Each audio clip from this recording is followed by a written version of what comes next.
Bienvenue dans Dance Lab, le podcast dynamique et éducatif où la passion de la danse rencontre le monde de l'entrepreneuriat, du bien-être, de la santé mentale et bien plus encore. Des conseils, des histoires, des conversations captivantes avec des experts et des personnalités où recommandations et partage d'expériences enrichissent le quotidien des danseurs et pas que. Je suis Maïwenn Bramoulet, danseuse professionnelle aux multicasquettes, passionnée de danse depuis toute petite, ayant pour objectif de lever les voiles sur les fantasmes et les clichés du métier. En vous partageant toutes les facettes, les difficultés, les richesses et les challenges que ce métier comporte. Si cet épisode t'a plu, n'hésite pas à le partager autour de toi, à me laisser une note et un commentaire sur Spotify ou Apple Podcast. Et si tu souhaites participer au podcast, écris-moi. Aujourd'hui, j'accueille Raphaël Petit-Perrin et Samuela Berda, juristes au CND, Centre national de la danse. Toutes deux accompagnent au quotidien les danseurs, danseuses, chorégraphes, administrateurs, administratrices, professeurs et directeurs-directrices d'écoles dans leur questionnement juridique et administratif. Contrat de travail, statut social, droit d'auteur, gestion de structure, convention collective, rien ne leur échappe. Raphaël Petit-Perrin a d'abord exercé comme avocate en droit social avant de rejoindre le CND il y a plus de 10 ans. Spectatrice de danse avant tout, sa première révélation artistique a eu lieu à l'adolescence avec Face d'Anna Teresa de Kirchmaker. Depuis, elle met son expertise juridique au service du secteur chorégraphique à travers des formations, des fiches pratiques et des accompagnements sur mesure. Samuela Berda, quant à elle, a pratiqué la danse en amateur pendant 20 ans. Juriste au CND depuis 2003, elle a fait de la passerelle entre le droit et la danse sa mission de tous les jours. Son approche rigoureuse et ancrée dans le réel des professionnels en fait une source précieuse pour les artistes comme pour les structures de production et de diffusion. Un échange riche, concret et accessible pour mieux comprendre les enjeux légaux qui traversent la vie des danseurs, danseuses et acteurs-actrices du secteur culturel. Que vous soyez artiste, porteur ou porteuse de projet ou simplement curieux des réalités qui structurent le monde de la danse et que vous souhaitez comprendre le droit dans ces secteurs, cet épisode est fait pour vous. Bonjour Raphaël, bonjour Samuela, bienvenue dans le podcast. Bonjour Maïwenn. Bonjour Maïwenn. Je suis très heureuse de vous avoir avec moi aujourd'hui au CND. Donc nous sommes dans un joli studio que vous m'avez joliment réservé. Merci pour cette attention, ça me touche beaucoup. Donc comme je l'ai exprimé en début d'épisode sur la présentation, nous allons parler juridique. Donc prenez vos carnets et vos crayons et prenez des notes. Et n'hésitez pas à faire des coupes aussi dans l'épisode si ça commence à devenir trop, ça fuse trop quoi. Et bien écoute, petite question habituelle, pouvez-vous nous parler de votre parcours et de votre rapport à la danse ? Vous voulez que Qui commence ?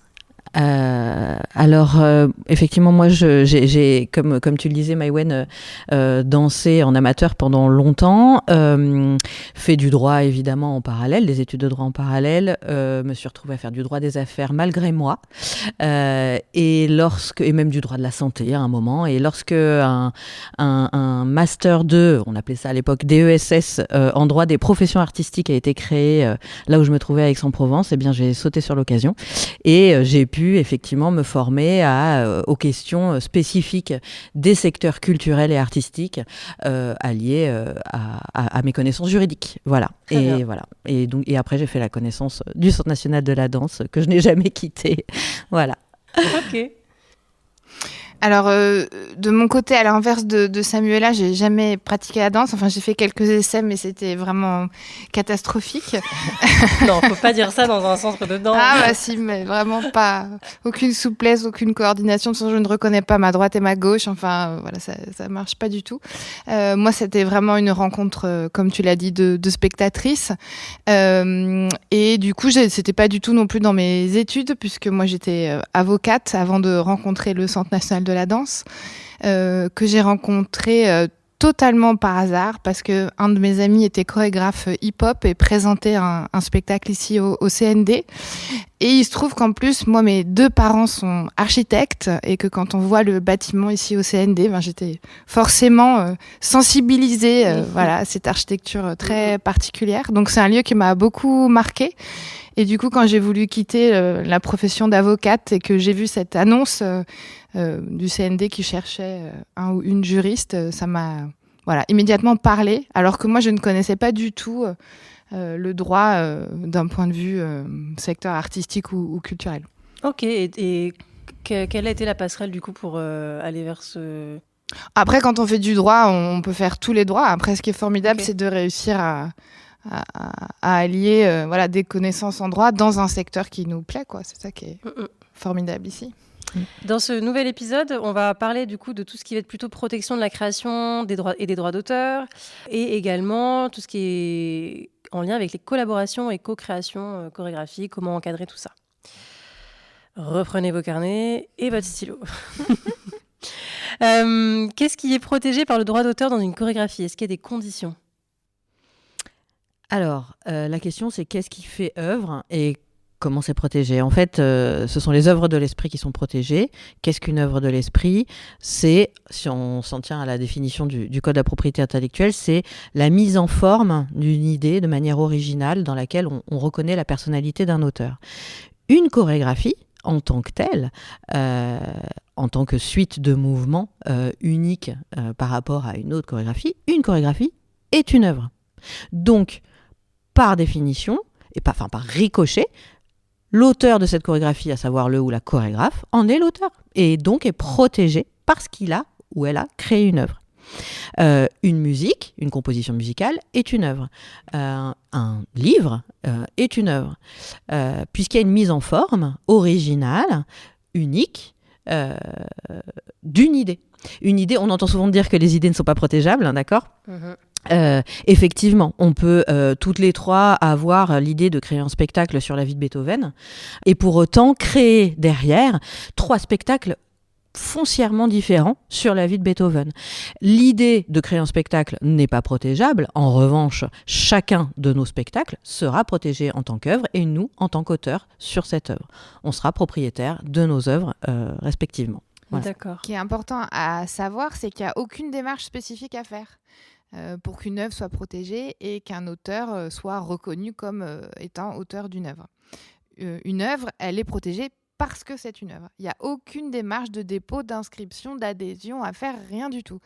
Une œuvre est protégée parce que c'est une œuvre et l'auteur est protégé parce qu'il est l'auteur de cette œuvre. D'accord. Et donc, j'en viens un peu sur la différence entre l'inspiration et le plagiat. Pourquoi je vais venir sur ça ? Parce que en tant qu'artiste, et je parle en règle générale, hein, je ne parle pas qu'en tant que danseur ou en tant que d'autres formes d'art, on s'inspire de ce qu'on voit, on s'inspire de ce qu'il y a aussi maintenant sur les réseaux sociaux.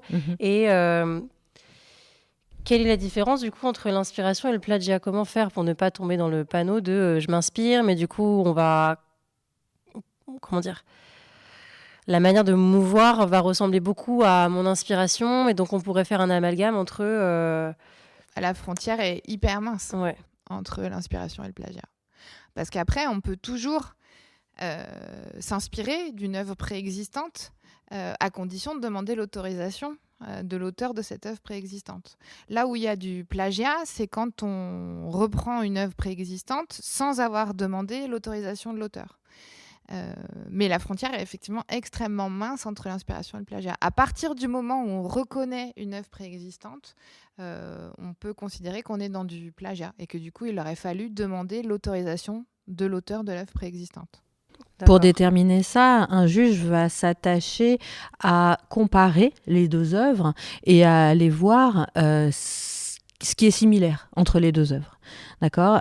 Il va aller, si ça va devant les tribunaux bien sûr, c'est la seule manière, assez subjective ou parfois difficile et technique, d'aller observer les œuvres pour lesquelles il est question potentiellement de plagiat et aller observer ce qui est similaire entre les 2 œuvres. Si on détermine qu'il y a trop de similarités et qu'il y a vraiment des choses identiques, on n'est plus dans de l'inspiration, mais on est dans du plagiat.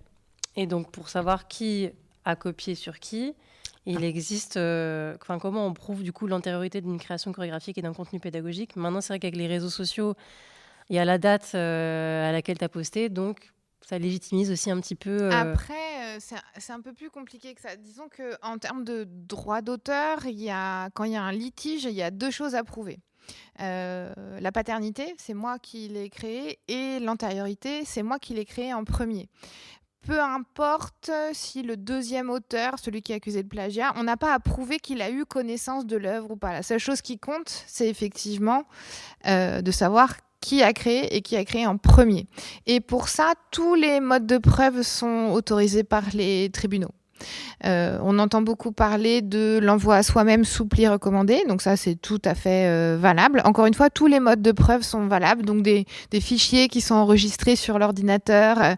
Donc là c'est plutôt un huissier qui va venir constater que la date d'enregistrement n'a pas été falsifiée, donc c'est un huissier qui va constater les enregistrements. Mais tous les modes de preuve sont autorisés. Et il y a vraiment que 2 choses à prouver. C'est moi qui l'ai créé et c'est moi qui l'ai créé avant toi. Donc à partir du moment où c'est moi qui l'ai créé avant toi, c'est forcément toi qui as plagié.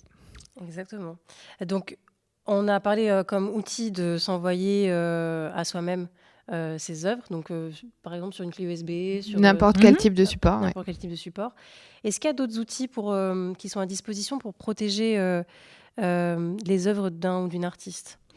Encore une fois, la protection, elle existe du seul fait de l'existence de l'œuvre. Donc l'œuvre est protégée du seul fait d'exister. Après, les modes de preuve, effectivement, varient. Et il existe, par exemple, un service des dépôts à la SACD, la Société des auteurs et compositeurs dramatiques, qui permet de déposer une œuvre pendant un certain temps, dépôt qu'on peut renouveler, qui coûte un certain prix, pas forcément exorbitant non plus, et qui permet effectivement sur tout support de déposer une œuvre et de pouvoir prouver qu'à telle date, on l'a déposée et donc on a potentiellement l'antériorité sur quelqu'un d'autre. Ok. Donc on peut protéger des œuvres, donc solo, une improvisation aussi peut-être, spectacle avec un certain nombre d'artistes au plateau ou pas, ou d'ailleurs ça peut être aussi des tournages, on peut protéger tout ça aussi. On peut protéger aussi une méthode pédagogique et une progression d'exercice, des choses comme ça ? Non, alors... le Code de la propriété intellectuelle, effectivement, va protéger les œuvres de l'esprit. Les méthodes pédagogiques ne sont pas protégées par la propriété littéraire et artistique. Pas du tout. On peut protéger une marque, le nom d'une danse, par exemple. On cite souvent la Zumba, qui est protégée à l'INPI. On ne peut pas utiliser le terme Zumba sans en faire mention. Mais cela dit, une méthode pédagogique n'est pas considérée comme une œuvre de l'esprit au sens de la mise en forme originale d'une idée dans laquelle on reconnaît la personnalité de l'auteur. Ok. Donc pour ça, on peut le déposer à l'INPI, par exemple. C'est la marque qui va être déposée, c'est le nom de la méthode. C'est vrai que c'est une question qui nous est souvent posée parce que dans certains pays anglo-saxons notamment, c'est possible de déposer des méthodes. Mais c'est vrai que c'est pas vraiment le cas en droit français. Ok. Et est-ce que vous trouvez qu'il y aurait des choses à faire avancer là-dessus ou pas ? Enfin, un avis perso Il est compliqué. Un avis perso, il est compliqué de réussir. Il est déjà très compliqué de réussir à qualifier les œuvres et l'originalité des œuvres. Cela dit, on a un droit d'auteur extrêmement protecteur pour les auteurs, beaucoup plus que pour les utilisateurs d'œuvres. En France, c'est le parti pris français. S'il s'agit de l'étendre encore à des méthodes dont, à mon sens, il est peut-être encore plus difficile de déterminer qu'elles sont uniques et originales, parce qu'après, ça implique en fait de la pédagogie. C'est de la pédagogie. Et il y a... Oui, là-dessus, je sèche un peu, mais je dirais que ce serait, je pense, encore plus compliqué. Ok. Et donc, tout à l'heure, on parlait en cas de conflit ou de copie manifeste, quelles sont les démarches concrètes à entreprendre ? Donc, on parlait d'huissier de justice, d'être devant un juge, d'entreprendre des démarches juridiques. Comment on fait concrètement ? On appelle un avocat ? Comment ça se passe ? C'est quoi l'ordre ? Après, tout va dépendre du type de plagiat. Si c'est sur du spectacle vivant ou des choses comme ça, la première chose, ça va aussi de faire constater par un huissier. Il faut qu'il reste une trace. Si c'est un spectacle vivant, on va voir un spectacle par exemple et on se rend compte qu'on est plagié et il n'y a que 5 dates et qu'après, il faut pouvoir aussi apporter la preuve de la matérialité du plagiat. Donc faire venir un huissier à une représentation pour filmer par exemple. Il faut faire constater l'infraction. Il faut qu'il y ait des traces. Après, effectivement, la seule chose à faire, c'est un recours devant les tribunaux. Il n'y a pas d'autre. Enfin, on va pas tout de suite devant les tribunaux. On commence par un courrier recommandé avec accusé réception demandant de faire cesser le trouble, donc que le spectacle arrête de tourner, par exemple. Et si la personne ne s'exécute pas, ce qui risque d'être fortement le cas, c'est d'aller devant les tribunaux. Il n'y a pas d'autre choix. Si c'est un péril qui est imminent, c'est-à-dire que si on veut faire arrêter tout de suite une tournée de spectacle, il faut aller devant le juge des référés, qui est la personne qui va pouvoir prendre des décisions dans l'urgence, qui va pouvoir dire OK. Le plagiat est manifeste ou pas, il va pas juger du fait qu'il y a un plagiat ou pas, mais il va dire ok, il y a peut-être une infraction qui est manifeste, donc j'arrête. Et ensuite d'aller devant un juge qui va venir dire si effectivement il y a un plagiat ou pas et venir verser des dommages d'intérêt éventuellement ou pas, en sachant que le plagiat c'est aussi un délit, donc on peut aller aussi au pénal pour ça. Pas que devant les tribunaux civils pour obtenir des dommages d'intérêt. On peut aussi porter plainte au pénal et d'avoir un procès au pénal sur des questions de plagiat. Ok, très bien. Bon, j'espère que ça ne servira pas aux personnes qui nous écoutent, parce que ça voudrait dire que... Il faut quand même avoir conscience que concrètement, ça s'arrange souvent à l'amiable. C'est-à-dire que suite à une lettre recommandée avec accusé de réception, on discute, on se met d'accord sur retirer par exemple une vidéo d'internet ou de son site internet ou d'autres, ou de citer le nom de l'auteur et s'entendre sur une somme peut-être. Enfin voilà, ça s'arrange souvent à l'amiable, tout simplement aussi parce que les tribunaux sont engorgés, que ce sont des procédures et que ce sont des procédures qui peuvent durer longtemps. Voilà. Parce que c'est vrai que le plagiat, il peut aussi être très présent sur les réseaux sociaux, avec le côté trend maintenant qui existe via les réseaux sociaux. Mais je pense que ça, c'est un autre sujet à part entière et qui mériterait peut-être de faire un épisode entier. Peut-être. Mais en tout cas, avoir en tête que ce n'est pas parce que c'est sur Internet que je peux m'en saisir et le réutiliser à ma guise. Ce n'est pas parce que Internet est extrêmement démocratisé que je peux, quand j'ai créé une œuvre ou quand j'ai collaboré avec quelqu'un, diffuser sur Internet cette œuvre. Tout ça, ça nécessite des autorisations, obligatoirement. Voilà. Eh bien, justement, en parlant d'autorisation, ça vous me faites des transitions à chaque fois. Quelles sont les clauses à faire figurer dans un contrat de cession de droits d'auteur ? Alors, le principe avec les droits d'auteur, c'est comme le disait Samuela, un auteur qui va créer une œuvre, il en reste le propriétaire. Tout ce qui va aller céder à une compagnie ou une entreprise qui produit des spectacles, c'est le droit d'utiliser cette œuvre. Donc, mettons, voilà, Maïwenn, tu as créé une chorégraphie. Ma compagnie souhaite diffuser le spectacle avec cette chorégraphie.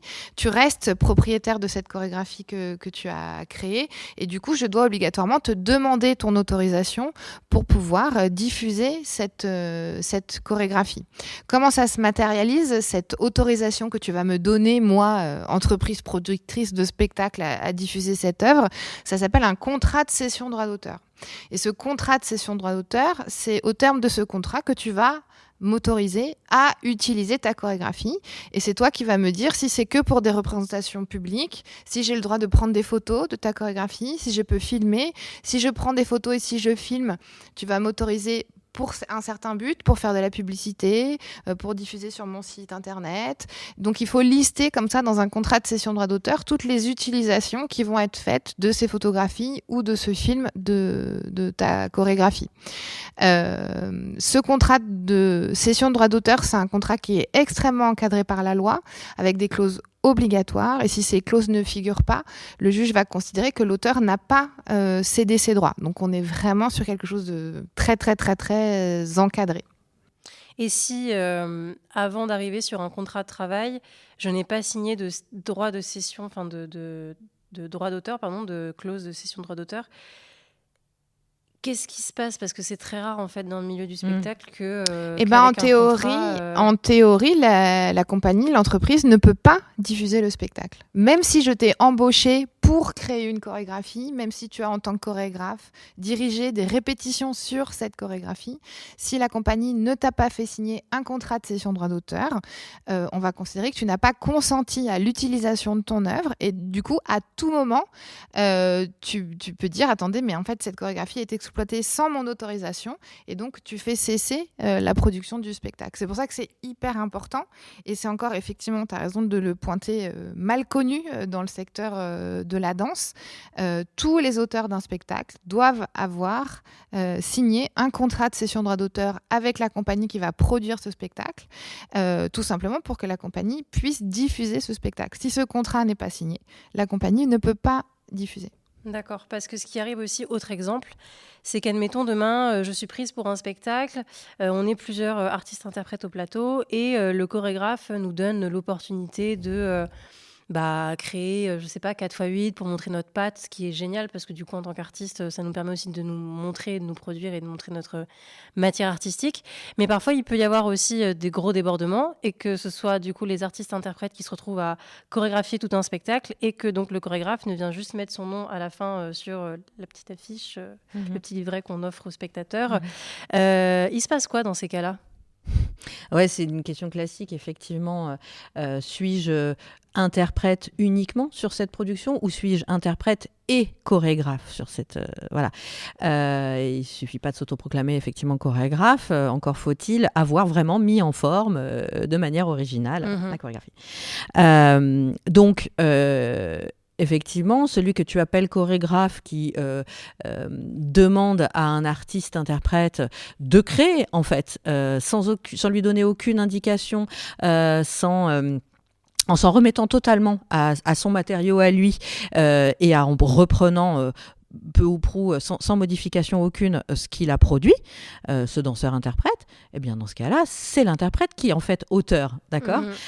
Et qui donc qui a la qualité d'auteur, qui doit donc donner son autorisation pour que la chorégraphie tourne, soit jouée sur scène, soit prise en photo, soit filmée, etc., etc. Donc là, en fait, la casquette de chorégraphe, pour le coup, est sur la tête de l'interprète. Voilà, et il a cette double casquette. C'est important de préciser pour revenir sur ce qu'on disait tout à l'heure pour le chorégraphe, parce que c'est vrai que les gens n'ont pas forcément ce réflexe-là dans le secteur. Le chorégraphe, il a vraiment par essence une double casquette. Il est et salarié pour les moments où il est en répète, qu'il dirige il transmet la chorégraphie, qu'il dirige les répétitions, etc. Il a forcément ce qu'on appelle l'exécution matérielle de sa prestation. Il a forcément un contrat de travail pour ça. Il est aussi, il bénéficie de la même présomption de salariat que les artistes interprètes. En parallèle de ça, comme il crée une œuvre, il est propriétaire de cette œuvre et donc doit avoir à côté, et non pas une clause dans son contrat de travail, mais un autre contrat à côté qui s'appelle le contrat de cession de droit d'auteur. De même que tous les auteurs de la pièce, c'est-à-dire que la compagnie, si elle ne s'est pas assurée d'avoir signé un contrat de cession de droit d'auteur avec tous les auteurs de la pièce, le compositeur de la musique, le scénographe potentiellement s'il y en a un, tu vois, l'auteur des dialogues, s'il y a un texte, etc. À ce moment-là, ça ne va pas et la pièce ne peut pas tourner. Le vrai problème qu'on va avoir sur les artistes-interprètes qui sont aussi co-auteurs de l'œuvre, puisque dans l'exemple que tu donnais, on va avoir le chorégraphe qui a chorégraphié une partie du spectacle et l'artiste-interprète qui a chorégraphié un petit bout. Donc dans ces cas-là, ils sont co-auteurs de cette œuvre, donc copropriétaires de cette œuvre. Quand on a des litiges sur ces sujets-là, le problème, ça va être un problème de preuve. C'est-à-dire qu'effectivement, c'est des choses qui se passent en studio, qui sont pas filmées, pas enregistrées, il n'y a pas de traces écrites des échanges qui sont faits. Et du coup, souvent, un artiste-interprète à qui on a demandé de chorégraphier une partie, il va avoir du mal à démontrer devant les tribunaux qu'il est effectivement co-auteur d'une partie. C'est pour ça que c'est très important en matière de droit d'auteur, avant de commencer la collaboration, d'essayer de discuter de la place de chacun avant de commencer, puisque particulièrement pour les droits d'auteur, vraiment, il est conseillé de signer les contrats de cession de droits d'auteur avant que la collaboration commence. Nous, les plus grosses brouilles qu'on a dans le secteur du spectacle, c'est sur des sujets de droits d'auteur. Donc, c'est toujours mieux de signer ce type de contrat quand on commence à travailler ensemble, c'est-à-dire qu'a priori, on a envie de cette collaboration, on a envie que ça se passe bien, on part dans des bonnes dispositions. Donc, c'est toujours plus facile de signer les contrats à ce moment-là, alors qu'on se rend compte qu'il peut y avoir vraiment des frictions, surtout sur ces sujets, sur les droits d'auteur, et qu'après ça devient compliqué. Et ce qu'on voit souvent, parce que c'est tout à fait possible de le prévoir par contrat, et ça sécurise les choses, c'est une répartition, par exemple, de la part qu'on estime que chacun a apporté à la création. Dans l'exemple que tu citais, entre un chorégraphe qui quand même donne des directives, etc., et participe à la création, un certain pourcentage, et un autre pourcentage pour les autres interprètes, les interprètes et auteurs, donc voilà, co-auteurs. C'est important aussi dans la globalité d'un spectacle qui est souvent pluridisciplinaire. D'ailleurs, il y a souvent, comme je le disais, un créateur de musique peut-être, un scénographe, etc., de bien déterminer pour l'utilisation ultérieure de la pièce comment vont se faire ces utilisations. Est-ce qu'on pourra utiliser la scénographie séparément dans un autre spectacle ou pas ? Est-ce qu'on pourra, est-ce qu'on se met d'accord sur la répartition aussi des dividendes qu'on va toucher, des droits d'auteur qu'on va toucher, de la rémunération qu'on va toucher sur ces exploitations. Enfin bref, en fait, on peut anticiper et prévoir en amont entre nous, quand on s'entend bien, entre nous, co-auteurs, quelle utilisation sera faite de la pièce après. Donc c'est pour ça qu'il est donc important de parler de tout ça en amont pour signer donc des contrats de cession de droits d'auteur. Pardon, j'arrive jamais à mettre les mots dans l'ordre. Pour du coup savoir qui détient les droits sur une œuvre collective ou co-construite. Alors, le principe, c'est qu'une œuvre collective ou co-construite, c'est que tout le monde est propriétaire. On est copropriétaire. Comme on est copropriétaire d'un appartement, c'est la même chose. Donc, ce qui est compliqué aussi, c'est que plus on donne la casquette d'auteur à des personnes, plus il y a de copropriétaires de cette œuvre collective ou co-construite, plus ça peut être compliqué à gérer dans l'avenir. Donc, c'est pour ça que, encore une fois, quand on fait signer ces contrats en amont, quand on est tous très heureux de travailler ensemble, par la suite, s'il y a des frictions, des disputes, des personnes qui quittent le projet, etc., comme les contrats ont déjà été signés, c'est plus simple. Et plus il y a de personnes, plus il y a de risques de friction. C'est ce qu'on appelle en fait une œuvre de collaboration. Et tout le monde est copropriétaire. Donc, à eux de gérer entre eux l'utilisation de cette œuvre après, dans l'avenir. Ok. On a fait le tour, j'ai l'impression. Un petit mot peut-être sur la question de la rémunération, dont on n'a pas parlé. Ah oui.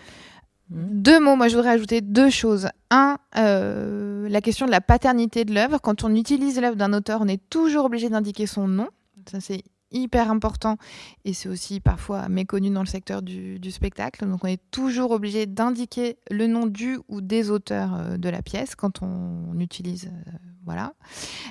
Sur la question de la rémunération, donc effectivement, ce fameux contrat de cession de droit d'auteur par lequel l'auteur va permettre l'utilisation de son œuvre, ça peut être à titre gratuit, c'est-à-dire qu'un auteur peut céder gratuitement ses droits et autoriser gratuitement une entreprise à utiliser son œuvre, mais tout l'idée, c'est quand même de percevoir une rémunération, que cette rémunération, en principe, c'est obligatoirement un pourcentage des recettes tirées de l'œuvre, c'est-à-dire que l'auteur, le chorégraphe, il va être intéressé à la vente du spectacle et il va toucher un pourcentage soit de la vente du spectacle, soit de la billetterie. Ce qui est important à savoir, c'est que ce pourcentage n'est pas fixé par la loi, il est de libre négociation entre les parties. Donc ça peut être aussi bien 0,5 que 20, mais voilà. Mais voilà, c'est pas quelque chose qui est encadré par la loi et que du coup, cette rémunération, quand il y a des co-auteurs, on va la partager entre les différents co-auteurs. Mais que le principe, normalement, c'est que c'est pas une rémunération qui est forfaitaire, c'est une rémunération qui est intéressée aux recettes du spectacle. Plus il y aura de succès, plus le spectacle va tourner, plus le chorégraphe va toucher d'argent. Ok, c'est bon à savoir. Merci beaucoup pour ce second épisode. Pour résumer aussi sur tout ce qui va être ressources, premier réflexe au niveau questions juridiques. Donc, toutes les informations, je les mettrai dans la biographie et la description de l'épisode, avec les liens vers le site internet du CND, avec toute la FAQ qu'il peut y avoir. De ne pas hésiter à vous contacter puisque c'est gratuit et confidentiel. Et confidentiel, voilà, tout à fait. Je vous remercie d'avoir écouté cet épisode qui était plus court et certainement plus léger pour l'esprit que le précédent. Mais en tout cas, la prise de notes était peut-être plus facile. Merci d'avoir écouté cet épisode. Merci à toutes les deux. Merci Maïwenn. Et on se retrouve très vite pour un autre épisode. Au revoir, ciao.